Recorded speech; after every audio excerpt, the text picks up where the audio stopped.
নমস্কাৰ বন্ধু বান্ধৱীসকল আমাৰ ৰাখিব চেনেলটোলৈ আপোনালোকক স্বাগতম জনাইছোঁ। নিমখৰ সহায়ত আপোনালোকে ঘৰত কৰক এই এটা কাম। আহিব আপোনালোকৰ ঘৰলৈ ধন সুখ সমৃদ্ধি ভৰি পৰিব আপোনালোকৰ জীৱনত। সকলো সমস্যা আপোনালোকৰ জীৱনৰ পৰা দূৰ হৈ পৰিব। আহক তেনেহ'লে এই ভিডিঅ'টোৰ যোগেদি আমি নিমখৰ সহায়ত কেনেকৈ জীৱনৰ সমস্যাবোৰ সমাপ্ত কৰিব পাৰি আৰু ঘৰলৈ কেনেকৈ ধন আকৰ্ষণ কৰিব পাৰি ইয়াৰ বিষয়ে জানি লওঁ। যদি ভিডিঅ'টো ভাল লাগে লাইক এটা কৰি আমাৰ মনোবল বঢ়াব আৰু আপোনালোকৰ বন্ধুবৰ্গৰ লগত শ্বেয়াৰ কৰি তেওঁলোককো উপকৃত কৰিব। বাস্তুশাস্ত্ৰত পাকঘৰত উপলব্ধ নিমখৰ বহু গুৰুত্ব আছে।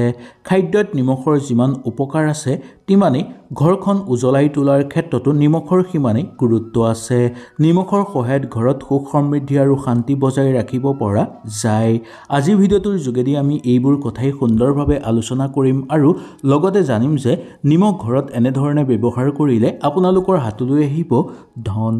খাদ্যত যেনেকৈ কম বেছি পৰিমাণে নিমখ হ'লে খোৱাৰ সোৱাদ নালাগে, তেনেকৈ নিমখৰ সহায়ত যদি আপোনালোকে উচিত উপায় নকৰে তেনেহ'লে আপোনালোকৰ জীৱনত কেতিয়াও শান্তি নহ'ব, আপোনালোকৰ জীৱনত কেতিয়াও উন্নতি বৃদ্ধি নাপাব।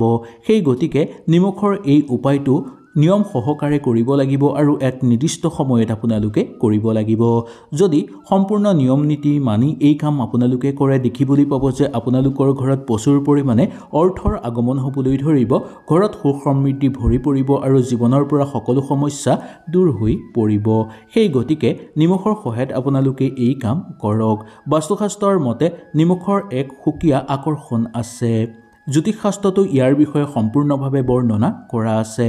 যদি আপোনালোকে ঘৰত এই কাম কৰে তেনেহ'লে ঋণাত্মক শক্তি আপোনালোকৰ ঘৰৰ পৰা দূৰ হৈ পৰিব আৰু ঘৰত ধনাত্মক শক্তিৰ প্ৰভাৱ বৃদ্ধি পাবলৈ ধৰিব, যাৰ ফলত জীৱনত চলি থকা সকলো সমস্যা আপোনালোকৰ দূৰ হৈ পৰিব।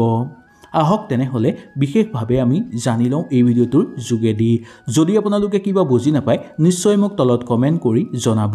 আপোনালোকৰ সকলো প্ৰশ্নৰ উত্তৰ মই আপোনালোকক দিবলৈ চেষ্টা কৰিম।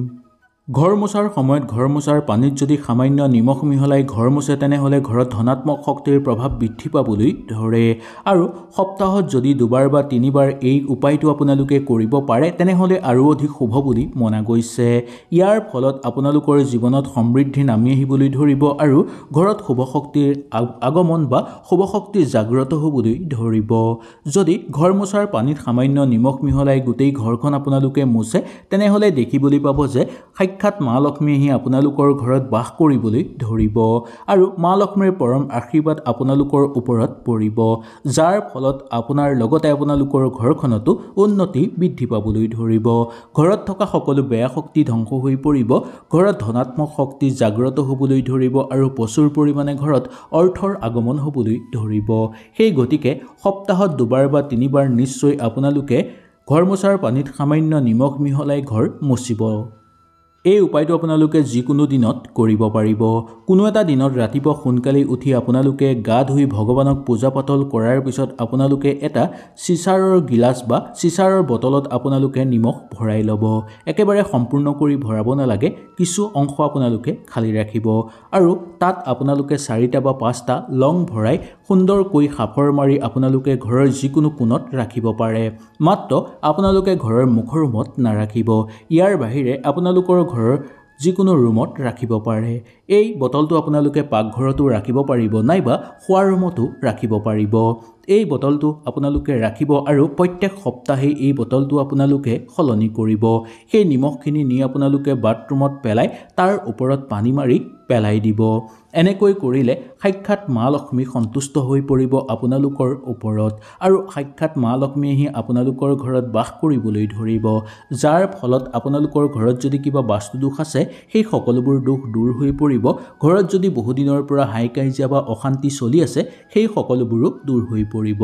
অৰ্থৰ কাৰণে যদি বহুদিনৰ পৰা অভাৱ আপোনালোকৰ চলি আছে সেই সমস্যাও আপোনালোকৰ সমাপ্ত হৈ পৰিব।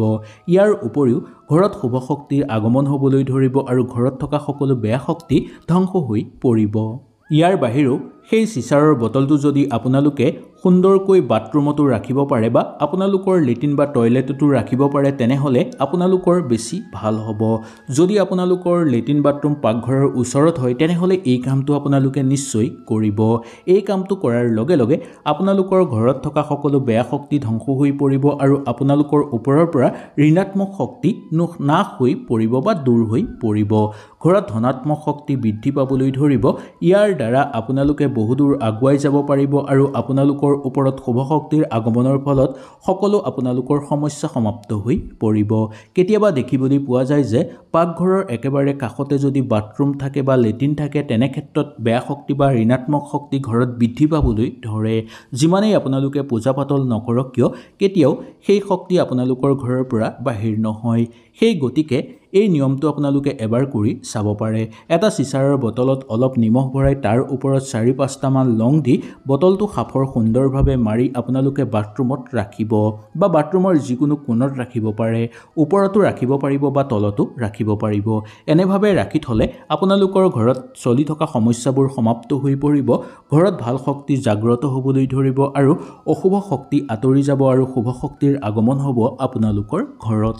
বাস্তুশাস্ত্ৰৰ অনুসৰি কোনো ব্যক্তিয়ে যদি বহুদিনৰ পৰা মানসিক চাপত কষ্ট পাই আছে বা কোনো ক্ষেত্ৰত যদি আপোনালোকৰ বহু বেছি ধাৰ হৈ আছে বা অশান্তি হৈ আছে, পইচাৰ কাৰণে বহু কষ্ট হৈ আছে, তেনে ক্ষেত্ৰত আপোনালোকে নিমখৰ সহায়ত আৰু এটা প্ৰতিকাৰ কৰি চাব পাৰে। এই প্ৰতিকাৰ কৰাৰ এক সপ্তাহৰ পিছতেই আপোনালোকে ইয়াৰ ফল পাবলৈ সক্ষম হ'ব। আপোনালোকে সামান্য নিমখ লৈ এখন ৰঙা ৰুমালত বান্ধি আপোনালোকে নিজৰ লগত ৰাখিব লাগিব। এই নিমখখিনি আপোনালোকে বগা নিমখো ল'ব পাৰে বা খোৱা নিমখো ল'ব পাৰে, নাইবা ৰঙা নিমখ বা ক'লা নিমখো আপোনালোকে ব্যৱহাৰ কৰিব পাৰে। এই প্ৰতিকাৰ কৰিলে মানসিক চাপ দূৰ হৈ পাবলগীয়া অৰ্থ ঘৰলৈ আহে আৰু লগতে অৰ্থৰ কষ্টৰ পৰা পৰিত্ৰাণ লাভ হয়। এই উপায় কৰিলে মা লক্ষ্মী আকৰ্ষিত হৈ পৰিব আপোনালোকৰ ওচৰলৈ, যাৰ ফলত মা লক্ষ্মীৰ আশীৰ্বাদ আপোনালোকে লাভ কৰিব পাৰিব। প্ৰচুৰ পৰিমাণে ঘৰত উন্নতি হ'ব আৰু ঘৰত শুভ শক্তিৰ আগমন ঘটিবলৈ ধৰিব। আপুনি হয়তো বহু পইচা ঘটিছে কিন্তু আপোনালোকে পইচা জমা কৰি ৰাখিব পৰা নাই। তেনে ক্ষেত্ৰত আপোনালোকে নিমখৰ সহায়ত কৰিব পাৰিব এই এটা কাম। এই কাম কৰিলে আপোনালোকৰ ঘৰত অৰ্থ জমা হ'বলৈ ধৰিব, অৰ্থ অহাৰ বাট মুকলি হৈ পৰিব। বাস্তুশাস্ত্ৰৰ অনুসৰি আপোনালোকে নিমখৰ সহায়ত এই উপায়টো কৰি চাব পাৰে। বাস্তুশাস্ত্ৰৰ অনুসৰি এখন আপোনালোকে চাফা কাগজ ল'ব, তাত আপোনালোকে অকণমান নিমখ বান্ধি সুন্দৰভাৱে আপোনালোকে পইচা থোৱাৰ জেগাটো ৰাখিব পাৰিব, নাইবা আপোনালোকৰ নিজৰ মানি বেগতো ভৰাই ৰাখিব পাৰিব। এনে কৰিলে আপোনালোকৰ ঘৰৰ পৰা টকাৰ অভাৱ দূৰ হৈ পৰিব। হাতলৈ আপোনালোকৰ ধন আহিব আৰু ধন অহাৰ বাট মুকলি হৈ পৰিব। যদি ক'ৰবাৰ পৰা আপোনালোকে ধন পাবলগীয়া আছে, সেই ধনো আপোনালোকে ঘূৰাই পাবলৈ সক্ষম হ'ব। আৰু ইয়াৰ উপৰিও আপোনালোকৰ ওপৰত থকা বা আপোনালোকৰ ওপৰত যদি কিবা বেয়া শক্তিৰ প্ৰভাৱ আছে, সেই বেয়া শক্তিৰ প্ৰভাৱো নোহোৱা হৈ পৰিব। সেই গতিকে আপোনালোকে কোনো এখন চাফা কাগজত অকণমান নিমখ বান্ধি নিজৰ মানি বেগতো ৰাখক বা আপোনালোকৰ ঘৰৰ পইচা থোৱাৰ জেগাতো ৰাখক। এনে কৰিলে আৰ্থিক অৱস্থা আপোনালোকৰ শুভ হৈ পৰিব আৰু লগতে হাতত সদায় ধন থাকিব। হয়তো এই ভিডিঅ'টোৰ যোগেদি আপোনালোকে সুন্দৰভাৱে বুজি পালে। যদি কিবা অসুবিধা পালে নিশ্চয় মোক তলত কমেণ্ট কৰি জনাব। তেনেহ'লে আজিলৈ নমস্কাৰ।